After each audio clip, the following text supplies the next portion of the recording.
Are you dreading your next home repair? Don't. Crew Pros is your one-call solution for everything your home needs. Whether it's heating and air, plumbing, complete roof replacement, whole home generators, and electrical repairs. Our professionals get the job done right. Crew Pros is your single source for high-quality home services at affordable prices. For everything your home needs, Crew Pros. Remodel, repair, replace. Memphis. Nothing but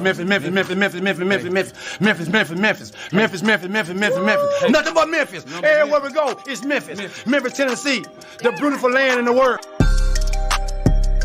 And I'm thankful for this guy who tweeted and said I don't have that fire in my eye no more. That game right there was for him. That's what I do. I prove people wrong each and every night, and that's for him right there. Hi, this is Tom Izzo at Michigan State, and you're listening to Grizz 901. What up, Grizz Nation, and welcome back to another episode of Grizz 901. I am your host, Daniel Greer, and we are presented by Zach Jaworski State Farm, where they treat you like family. The Grizzlies just took the loss 131-138 down in New Orleans, but not all hope is lost. But thank you for joining us here. We are a proud member of Bluff City Media. If you want to become an insider, we can save you money. Just put in where it says, have a coupon. Well, you do. Just put in the code GRIZZ901 and we'll save you 10% off. Well, we're going to get into a lot about the game tonight because it was a lot of ups, a lot of downs. It was a roller coaster ride. And so, our guy is just all over the place. And I'm excited to have him on. Let's go ahead and get into it.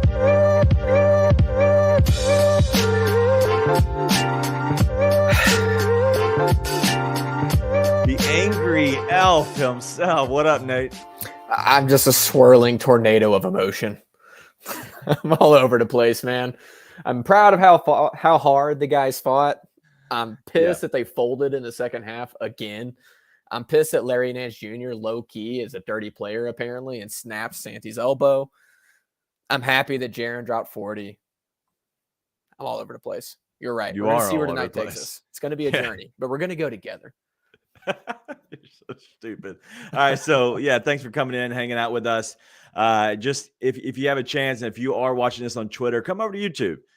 Give us a subscribe button there, and that way we can bump that up to 1,000. We want to get to 1,000 as quickly as possible. That's kind of the number that we've kind of set as our goal. But we're going to get into the game. And honestly, with the Grizzlies taking the loss there, let me give you a little bit of good news. Sacramento Kings just took another loss to the Dallas Mavericks. Everything stays the same with the Grizzlies there, right? They have 2 games to play. If they win one of those games, the Grizzlies, they win the 2 seed. Okay, so not all hope is lost.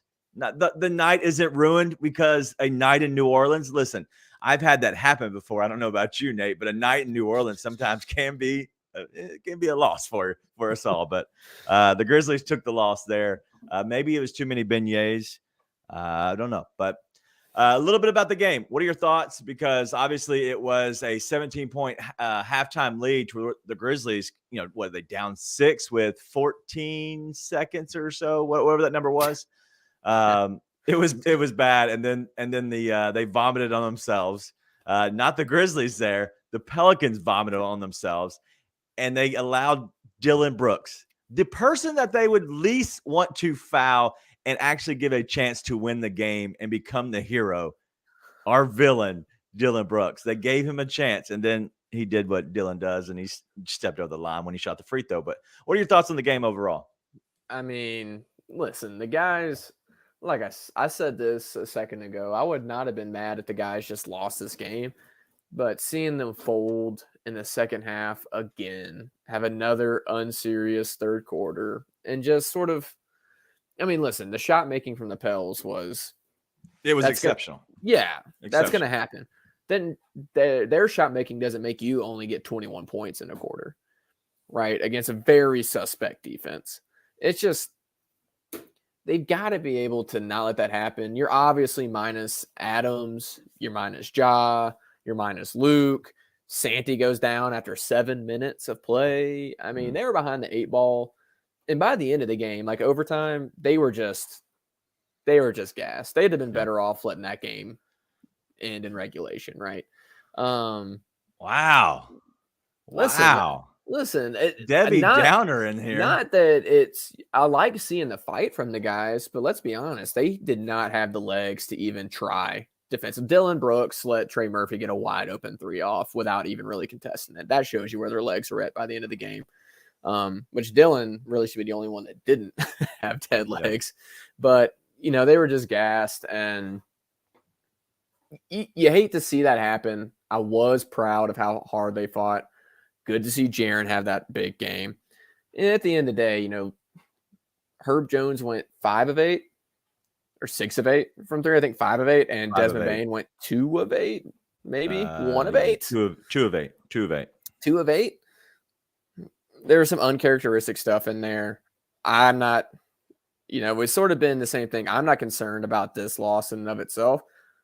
I think I'd be kidding myself to say I'm not concerned about the fact they blew another 19-point lead late in a game. It's just they've got to figure that out. They've got to stop losing guys on defense. I thought Tyus gave you quite a bit tonight, but same thing. In the game, he's falling asleep on defense, and that kind of stuff can't happen, And again, there's a lot of reasons for it. A lot of excuses I think are valid. Dead legs, whatever you have. But that issue is not new. So they've got to find a way to fix that. But overall, proud of how hard they fought, proud of how well they played. I'd be feeling much worse if I was the Pelicans and just saw my team puke all over themselves when the Grizzlies had nothing left to give.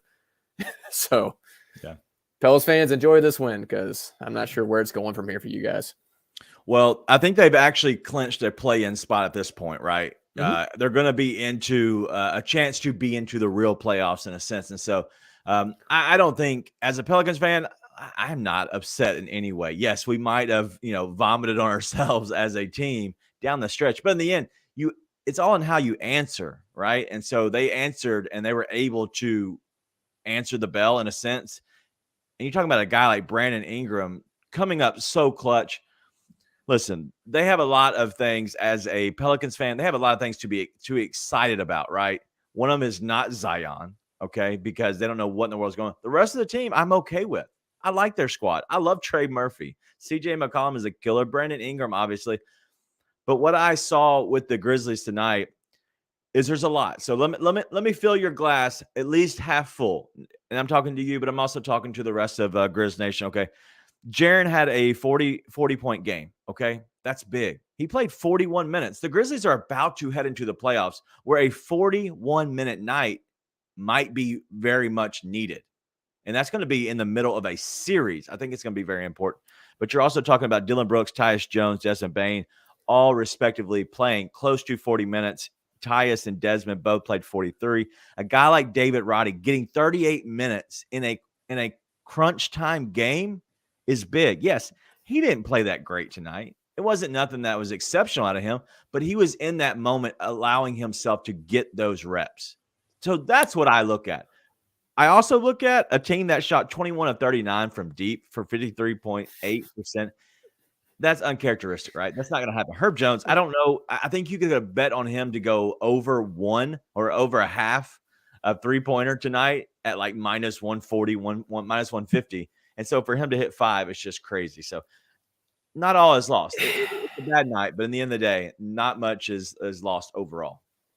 Yes, on the three-point thing, very out of place. If Herb Jones shoots anywhere near his normal clip, the Grizz win that game in regulation. At the same time, let's not pretend that role players don't have a tendency to go off and hit a bunch of threes against the Grizz. And I think that's an issue. I do. I think that your defense, the game has changed where, you'd rather have Herb Jones taking threes than not, right? Just like Westbrook. If you're playing in let's say the Pelicans get that 7th seed, Grizz hold on to the 2, they meet up in the first round. You let Herb Jones shoot 8 threes a game. You're going to let that happen, and typically the odds are going to be in your favor. But at the end of the day, after he's sitting there and he's made 3 of 5, it's like, hey, let's guard this guy, right? And then Trey Murphy gets some open shots. There was a great shot making.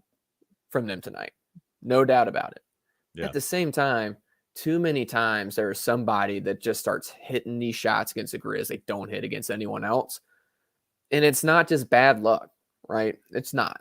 And so I think defensively, the guards have to take more pride in on-ball defense in the playoffs, or else what's going to happen is you're going to have the Jaren we got at the very end of this game who's exhausted because he's going from sideline to sideline trying to defend everybody, right? And you give up too many open looks. Even if it's a guy like Herb Jones who shoots 30-something%, 32% from three, he's an NBA player.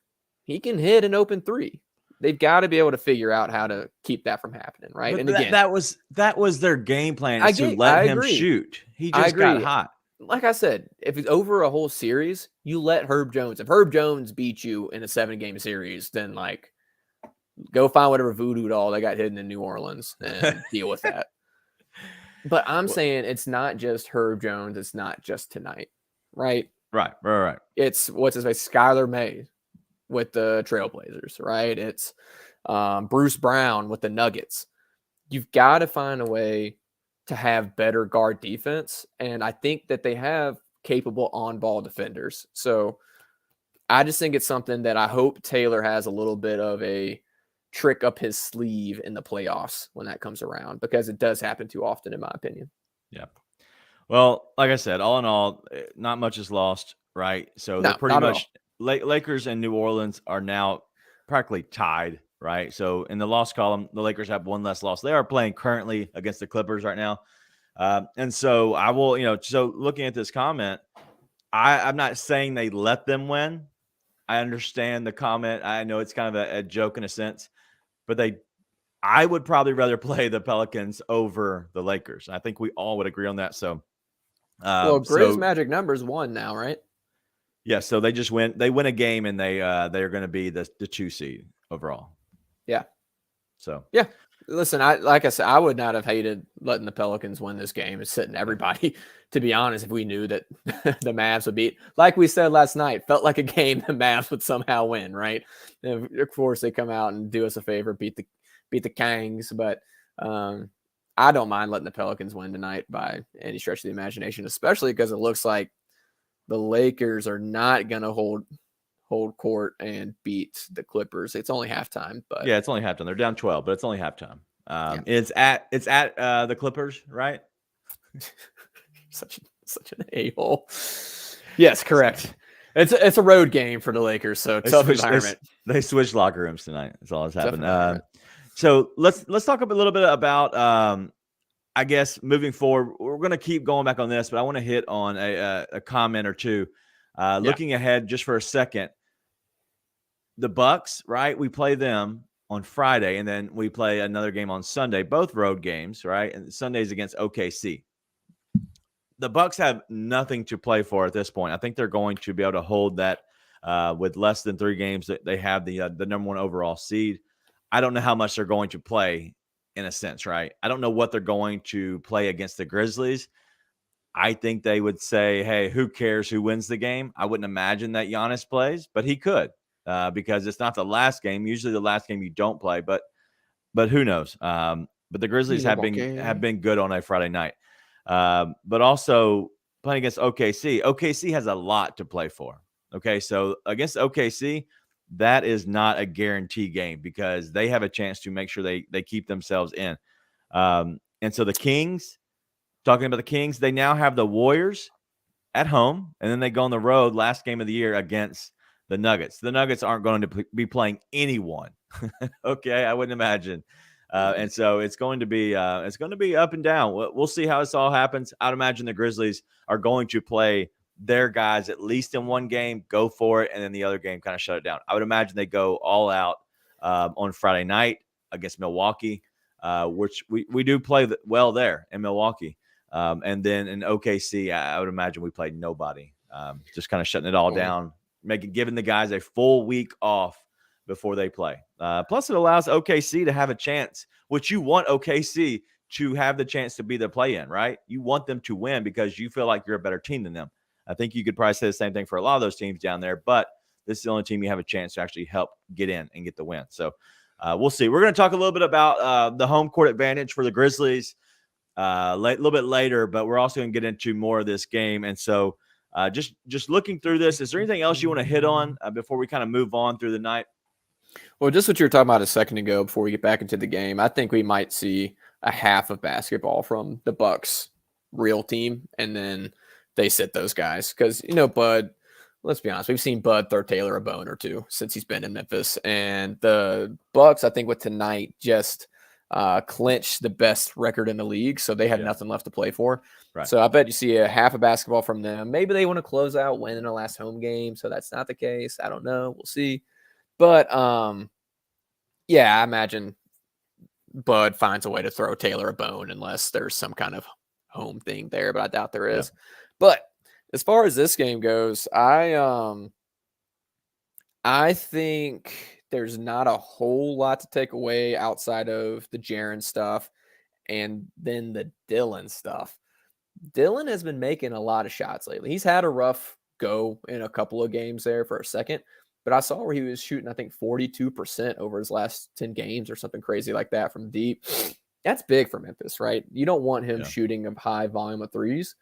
He's going to get a lot of open threes, and him being confident and able to knock those down is massive for them. Because if you've got Bane, Luke, Dylan, Ja, whoever's out there, being able to space it out where, hey, if you're going to face guard Bane and Kennard where Dylan's left open and he makes you pay for it, huge, huge. But I thought this was more of a future excitement game because you saw stuff from specifically Kenny Lofton that was great to see. I mean, Lofton, I know he smoked a layup. I know that he had some rough goes of it in that game. Dude, he plays his heart out there every single minute he gets. And he's going to be a player, dude. I have had my doubts about him being ready for NBA action. Right. He showed up every time he's gotten a chance. And that's awesome to see because that's a guy who can be an NBA rotation player. And he's undersized, but he knows how to use his, for lack of a better term, his girth. And then he's more athletic. He's quicker. His thickness. Which is not what I would not expect to be saying Kenny is going to be quicker than everybody else out there, but he's super quick. He's got a good second bounce. So good to see that. You got some really good Jetty minutes too. Just after we were sitting there, basically we were throwing dirt on the crucifying grave. Him, yeah. And he showed up and had a really good game, I thought. Roddy did get 38 minutes. It was 22. So that's what I would want. I still think Roddy needs to be getting more minutes than him, but it's encouraging to see guys who might have to step up here soon in massive moments be able to get a little bit of mojo going. So as far as future Grizz go, some really good stuff tonight. Yeah. And then you had a couple of things that were really encouraging. I really hope Santi's okay because, BC, his absence has been, listen, I didn't see that. It's okay. Hey, listen, it's because his spring break tan went away. He's back to being pasty Jitty. He's like, oh yeah, basketball. So we're good. So it's okay. So Dak Daniels just said, and he was like, shh, you might spook Jitty if we praise him too much. Yeah. So it's just that the spray tan's gone. That wasn't a spray tan either. He might've been sunburned for 2 straight months. And that's why he played so terrible. But seeing now, Santi. BC's absence has not been felt as much as it probably should have been because you had guys like Santi Aldama come in, which he is an absolute liability on the defensive end. And I have to close my eyes every time someone drives at him because it's just a layup line. But no, I agree. He's been able to step in and do enough rebounding wise and scoring wise to replace BC, who, for being honest, has also been a liability on the defensive end outside of pure athleticism. So him being out could be a massive blow for this team. And if he ends up having an extensive elbow injury and the team, that update on Adams isn't optimistic, I mean, that's a massive blow, right? Call it Boogie Cousins because you're going to need to fill in that spot. Yes. I'd rather get Boogie with our guy, Junior. I'd rather go with him. I'd rather lose with Junior than play DeMarcus Cousins. I'm just being honest. Just being honest. Okay. All right. So all in all, I think the Grizzlies up by 17, right? It was a game that they should have won, and it was a game that, in a sense, that the Grizzlies just kind of gave away. And it might be we have a new speculation here that Jitty is the FedEx Forum janitor who magooed himself into the Grizzlies. The fact that David found a way to use magoo as a verb is amazing. That's one of the best comments I've ever seen. Sorry, I know I derailed us because I couldn't stop laughing, but that was hilarious. Magoo became a verb. That's incredible. Well, we just found the title of this episode. So yeah, all in all, it was a great game out of Jaren, but also Bane. But looking at just how the game went down the stretch, there was no Ja. So these dudes had to step up, right? They have not been able to close games very well, just them two in general. And so this was a chance for them to show, you know what? And honestly, they did. They also had their issues. But this allows them to work through those issues now when maybe Ja might be either, I don't know, out of the game, or maybe he's in foul trouble, or maybe he is just not feeling it that night and they need to go to a guy like Jaren or Bane. This is a chance to really kind of see what you got. So big moments for them. And so all in all, not upset about it. As Black Lives Matter says, it's a fun game. No need to be mad. No need to be mad. Sorry, I just watched Russell Westbrook hope a ball into the hoop from 3, which he didn't think it was going in. It's a miracle every time. I want to ask about our guy Tyus again, because you were able to watch this game. No. I thought Tyus had a much better game. Okay, I was wondering. No, I got. That's not where I'm going with this. He had a much better game. Do you think? Did it look to you? Because this is what I saw. Did it look to you like he had moments where he was super engaged, aggressive, running the floor, but then he would have a stretch of 5 minutes where he was just passive, just letting the game happen? Or is that just me?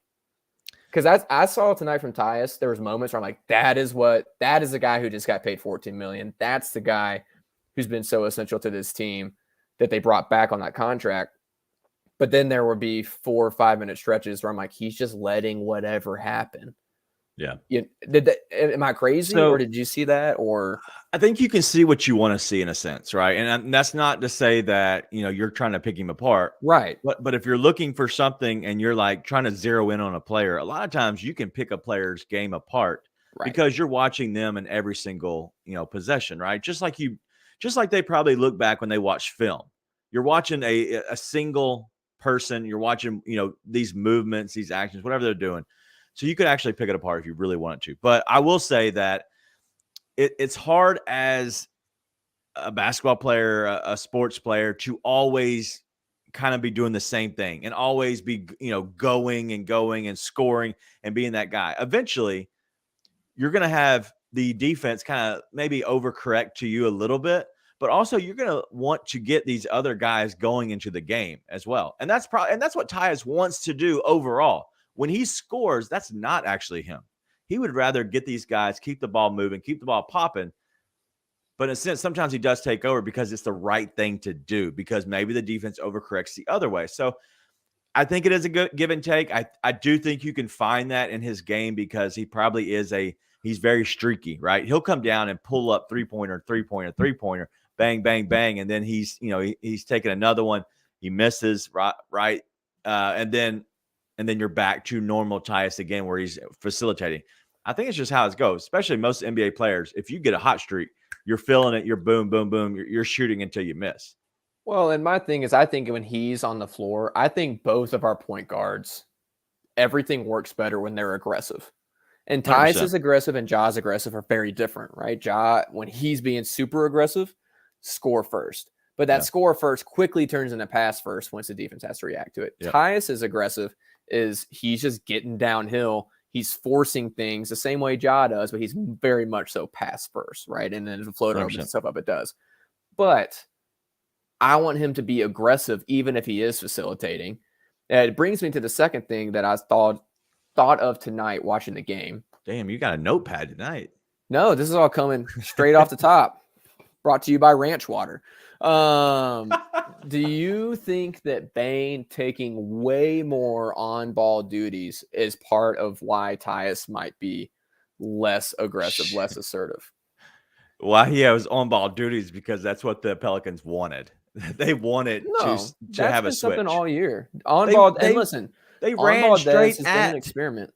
I know, but okay. So I guess you're talking about Dez offense, has right? the ball in his hands. I'm sorry. a I lot. thought you were talking about defense where they were switch on No. ball defense. The My bad. defense, I That's don't me. want to talk about defense Okay. tonight. That's for Taylor and staff to figure out. Cool. No worries. God, Okay, cool. I hope they do. I'm So talking on ball, about yes. ball in the hands on offense. Yes. Dez has had a lot more on-ball duties this year, which has been really good for the Grizz. But do you think that maybe that's bad for Tyus?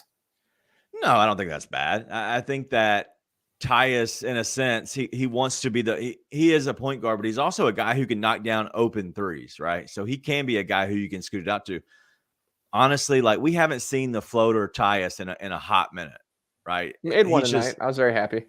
But it's not a consistent where he's hitting 2, 3, 4 a game. Like that's how it was last year. And honestly, it's how it's been since he's been a Grizzly. And so I just downhill Dez is the thing, man. And I want the ball in his hand because what he's doing is there's so many defenders having to pay attention to a guy like Desmond Bane. For the simple fact that is if you go under a screen on Desmond Bane, he's going to put it in your eye. If you go over the screen, he can get to the front of the rim, creating overhelp, which creates a kick around. And so there's so much that can actually happen with Desmond Bane compared to Tyus. Tyus is slow moving. Mm-hmm. When Desmond Bane comes through anywhere, one, he's a Mack truck, and he's probably going to run you over. Two, he's much faster. He's quicker into the paint. And so when he gets there, he's going. And most of the time, especially like, I saw it many a times tonight when he went over JV, who's just a bigger traffic cone than others. Like he's got the ball out and he's able to hit that kind of that swoosh. I don't know what you call it. It's not a layup. It's practically a layup, but it's like a it's like a running layup. hook. It's a running hook. That's exactly what it is. It's one of the strangest shots. I'm really glad he's good at it. He's great at it, but that's just kind of his thing. So I don't know. I like having the ball in Desmond Bane's hands because I think it allows a little quicker flow to the offense. I do like it. I'm torn on whether or not I want that to be a go-to or a luxury, though. And that's on nights like tonight. It doesn't. Yeah, it's a scoop-ty loop. That is a technical term. But I think Dez having the ball in his hands, being able to be downhill Dez is obviously massive for this team and something that when you can exploit it is awesome. I also think that it's being forced a little bit right now. Okay. And that's not something that needs to happen when the games really matter here coming up in the playoffs. Like, I think that when Tyus and Dez are on the floor together, when Dez is on the floor with a pure point guard, it's better for him to be the secondary action, the secondary ball handler, and not have the ball in his hands too much. One, because he's going to get wore out. His dribble's gotten a lot better. His decision-making's got a lot better. Yeah. He still is dribbling that. He's scaring the hardwood every time he starts getting downhill, and it's more taxing for him to do that than just to be a pure scorer shooter. And I think that it helps when you have guys like Tyus or Ja penetrating, opening up the rest of the offense, and then getting it to Dez, and then Dez gets downhill, right? As opposed to Dez being the main action in there. It's not something I'm trying to be nitpicky about as far as scheme, anything like that. It's just something I'm like, it's awesome. I think they've done it a lot all year, so he could be better at it. That could be a luxury, could be an option. I think as long as you have Tyus and Ja, it may not be the main action you want to have going on for a lot of different reasons. Yeah. But it's good to be there to exploit it, though, right? Yeah. Like JV tonight, they got to quit getting JV in foul trouble when they play him. If that turns into a series, you got to make sure you take care of JV, be gentle, keep him in the game. That's got to happen. Don't go right at him. Don't go right at him, like just to the side so he like doesn't exactly like hit you. So there's not a big foul. Like run to somebody else. When he starts feeling himself, draw that foul, remind him who's daddy, and then keep him in the game. Daddy? We need Jonas playing 25, 30 minutes when he plays Jonas. You just called him Jonas. He's not one of the brothers. He's not a Jonas brother. Since he left the Grizz, he kind of seems like one. Is that got that haircut? He's looking his good all the hair. time. He's What is all right? slick Let's get back. off of that real quick. What is going on with his hair? Like, why? Like, does he feel Jonas like brother, that? dude? Does he He's feel our like that? brother. We love Does him. it look good to him? Like, that does not look good on any. Like, I don't know of anybody. Like the slick back, that's been gone too. But he's got a slick back bowl cut. I'm not sure what's happening up there. You know what he looks like? He looks like he might be Eastern European. Oh wait, It's Lithuanian. Damn it. whatever, dude. Guess what? Guess where Lithuania is? Literally, no clue. Okay, let's move on. Let's move on.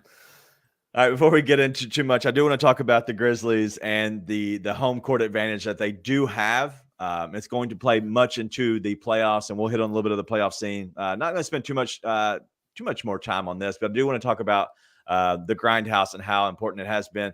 I want to shout out our presenting sponsor, and that's Zach Jaworski State Farm. You can give them a call over at 901-794-3691. And you can get a free quote online, ZachInsuresMemphis.com. That's Z-A-C-H, ZachInsuresMemphis.com. They can give you any kind of insurance, whether it's home, auto, whether it's jewelry. I'm trying to think of all the other ones that I have in my life. But give them a call. They have offices over in East Memphis as well as Collierville, and they'll be happy to get you a quote today. What are we looking at? This is Europe. Oh my This God. is Lithuania. And this is the eastern part of Europe.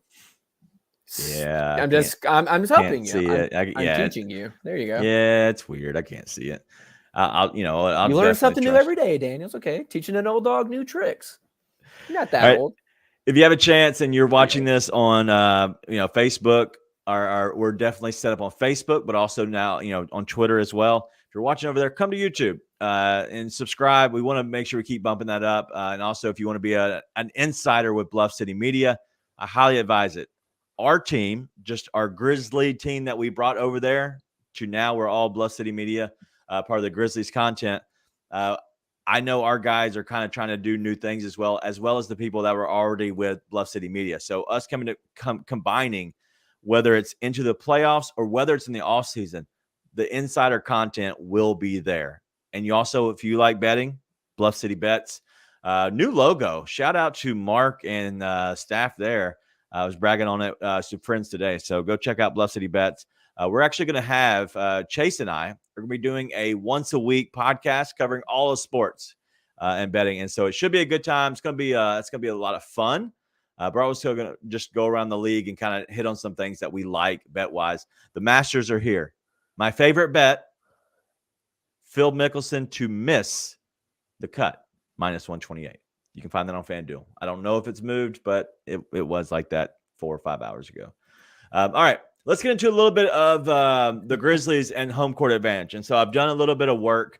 The Grizzlies are 35-6 overall at home, right? So the record, the best record, the home record in the entire NBA, the Grizzlies hold that. They were 15-23 away. A lot of those wins actually came later on in the season, and a lot of them came when Ja was out. So I don't know. After the Denver fiasco, they won Denver a few more of debacle. those. Denver debacle. But the Grizzlies lost 6, and it was, Celtics, Kings, Suns, Blazers, Raptors, Clippers.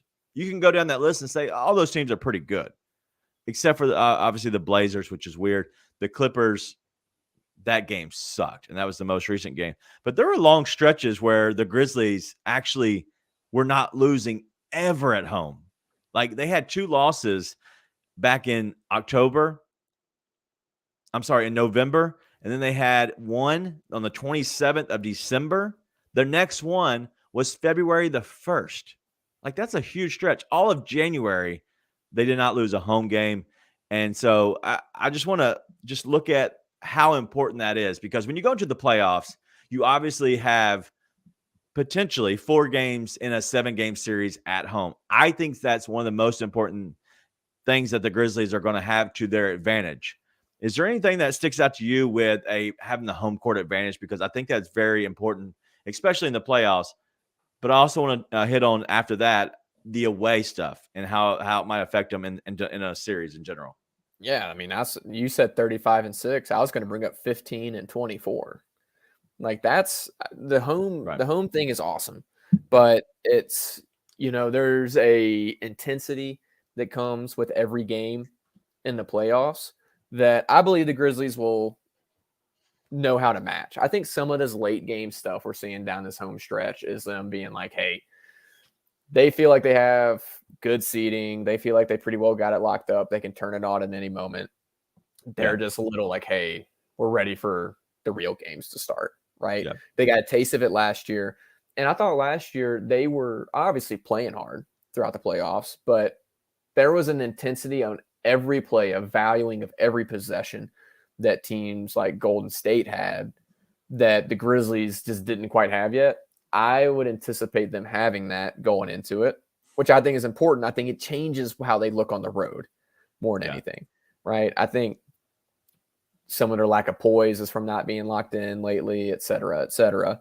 But that road record's not good. And you go into somewhere like Sacramento, dude, we've heard that Sacramento arena in this regular season game, right? There's nothing quite like a fan base that is just getting their first taste after a long time, right? Like what we had in the Forum last year and what the Forum will be like again this year.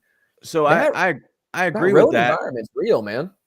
So using Sacramento as an example, I think that is big, but also say that would be a second round if we were to play them. I think at that point, I'm not saying all bets are off, but you've proven enough of yourself in that first series, unless you literally the home team won every time.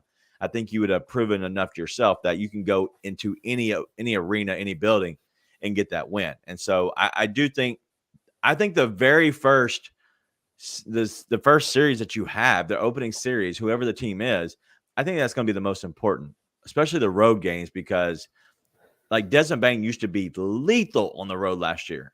And now he's just, he kind of came back down and he's kind of evened out a little bit. But I think that's important, but also knowing that you feel comfortable at home, more comfortable. Do you think that helps or hurts them? Because they might rely and say, hey, if we don't get this, we're good. We can always go back home and we play better at home. No. Okay. I think the Grizzlies are more mature and learned a lot more lessons last year than we want to give them credit for, a lot due to the crap they pulled this year. Until the past month, not much about the Grizzlies has been about basketball this season. Yeah. I think once you get to this, let's take the Ja incident, for example, right? I think if nothing had happened, there was no come to Jesus, nothing, I think you would see a different Ja Morant once we get to the playoffs. Okay. I think there's just a thing where they're like, hey, we know what we got to do to get to the playoffs. And once we get there, we're not afraid of anybody. And we know what we have to do because of what we learned from last year. And so I don't think it's the home record, because I think playing at home is awesome. Playing at home is great. You need to win at home. They obviously have one at home. I think it's more so just winning on the road is hard and has been especially hard this year. And when you go into environments like that, listen, I can say all I want that they lost their poise because they haven't been locked in. The truth is they lost their poise in these games. They could lose it again, no matter what the circumstances are, right? And you don't want to give yourself a chance to do it. The only real issue I have is that they're not going to have the chance to, I feel like, really get everything put in place and clicking before the playoffs. I think they'll beat the Bucks, and then they will sit against the Thunder, and they won't have a chance to bring everybody in and get everything clicking and moving like they want to before the playoffs start. But they will have some important practice time, right? Because they're going to have a full week off. And I don't know what that looks like. Yeah, I don't know what that looks like really, but I do think they have a chance to get integrated that way. But something I want to ask you as well, over in the East, if you look at all of the teams that are in the playoffs right now, the top six, all but one have a winning road record. The only one that doesn't is 19-21, and that's the Cleveland Cavaliers, right? I agree. I think the East is a little overrated. I think they're pretty trash. I think it's top heavy. I think there's 3-4 teams that are good, and the rest are mid. But I will. So then you look over at the West. Nobody except for Sacramento, and they have a better record away than they do at home. They're 25-15. The next best is the Clippers at 20-20, and then the Lakers are 20-20. Nobody else is 500 or better in the entire West. Is there anything you see with that? Do you think there's a reason? Because I don't know. I don't know if I've ever have seen that, because the Grizzlies are 15-24 on the road. Is what I just can't make why. Except for if you look at the home record, the home records are amazing. Like you have Golden State 33-8, Grizzlies 35-6, Denver 33-7, and the others aren't bad. Like Phoenix 27-12, 23-17, 21-18. Like all those are very, very good. So why? I just can't wrap my mind around it. Besides, everybody's just really good at home. I don't know. It's weird because let's look at the one that's the absolute worst. It's Golden State, who just won a championship by winning games on the road. They're 9-30. Yeah, it's flipped pretty much 33-8. It makes no sense. So I got no idea. The West. I think the one thing I will say, the West teams have been a lot more in flux this year, outside of Denver, which could explain that's it. Denver isn't that good. I've been right this whole season. They just had the same team all season.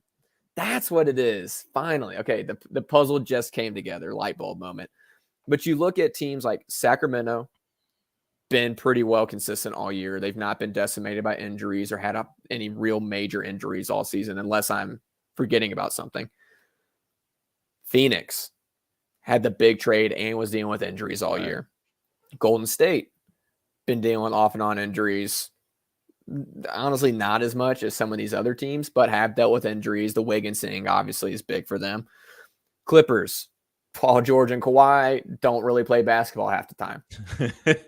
Lakers, injuries to LeBron and AD, plus massive midseason trade. New Orleans, miss Zion, missed Brandon Ingram for a long time. Minnesota, missed Towns, missed Edwards at certain points, big trade.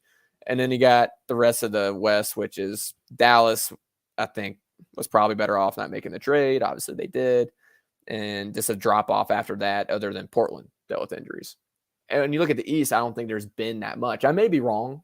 I may be forgetting about injuries and stuff. I just think that the lineups in the East have not had nearly as much flux and as much chaos as all the ones in the West. And so I think that's probably a big part of it, and that explains my Denver conundrum. So I'm glad we had this conversation. It looks like the Lakers hold the tiebreaker on the Pelicans, and so if we're looking at that as well, that's something kind of keeping, to understand a little bit, because it looks like it's going to be probably Lakers, New Orleans, Minnesota. Yeah, probably stand as is. Maybe Dallas, jumps up and beats OKC, but I think it's all up in the air. And so I know we're going to always hit on the little bit of the playoffs as we keep rolling up into it. But I'm not sure what else has changed by the simple fact that the Grizzlies, they win one game and they secure the 2 spot, right? And that's where they want to be.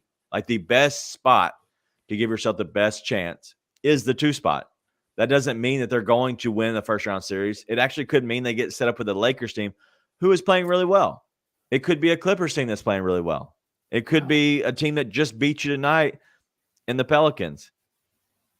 Who knows who it is, but I think you have to do what you can and set yourself up properly.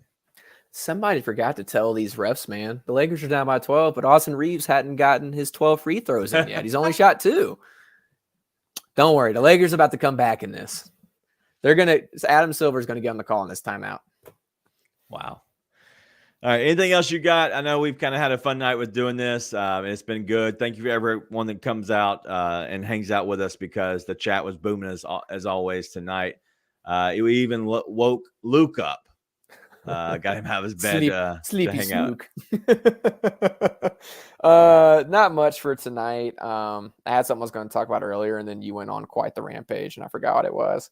Thanks. So nothing, man. I think the one thing that I try and keep in mind, just as Nate the Guru, coming into the playoffs, is like have a blast, right? Don't get the Twitter egos involved. Don't get the trying to I told you so's, whatever, one up a fan base involved. Like, man, let's just have a fun time rooting on our team. And I'm the biggest one, right? I'm like, God, I effing hate the Warriors. Like, I hate the Lakers.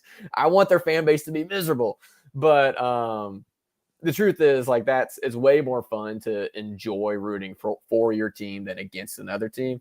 And I feel like we can lose sight of that in the social media era. So as we go into this, like, let's just have fun. Be grateful that we have this team that's awesome and has a chance to, we get Steve-O back, make a real run for a championship. It's not something that's happened in Memphis. So let's have fun going into this.